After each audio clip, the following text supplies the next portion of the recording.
Hey there, I am so excited to tell you a little bit about what's been going on in my life. I have volunteered to become a soccer coach for a 6U soccer team. These kids are 5, 6, and 7, and they're crazy. They have so much energy. They're a lot of fun to coach, but ultimately they are kind of all over the place. And I was thinking about it the other day and I realized, there's a lot of lessons you can learn from coaching a little league soccer team and how you could apply that to business. So the other day I was on the field and I'm telling everybody, hey, come on, come here. Not a kid was listening to me. I didn't have my whistle to get their attention. And they're running around like crazy. And I realized I'm just yelling and no one was paying attention to me. If you're a small business and you are talking to your customers, but no one's listening, then you have a problem, right? It gets frustrating, it gets tiring.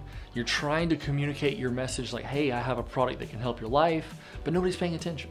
I would encourage you to think about how you can solve a problem for your customer and say it in a way that they care. Say it in a way that matters to them. I found on the field that if I'm talking to these kids and I say anything kind of elevated or I use a term, a soccer term that they're not familiar with, they don't understand what I'm talking about. I can keep talking, but they don't understand. So on the field the other day, I was saying, hey, it's time for a corner kick. And then I said, you're offsides. And these kids didn't know what I was talking about.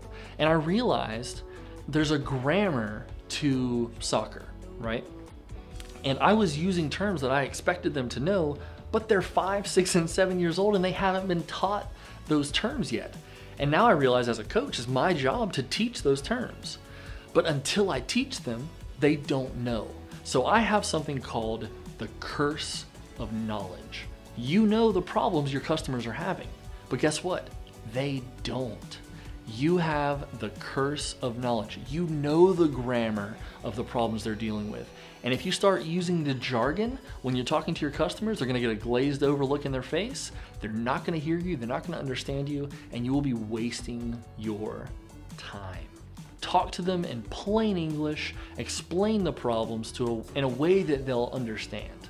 Because if you have the curse of knowledge, your potential customers will not hire you. They'll go to someone who is explaining it in a way that makes sense. So avoid the curse of knowledge, bring the grammar down.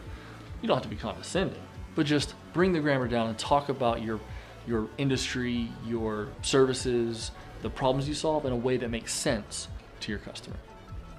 And avoid kids running around on the field not paying attention to you because you're speaking a different language.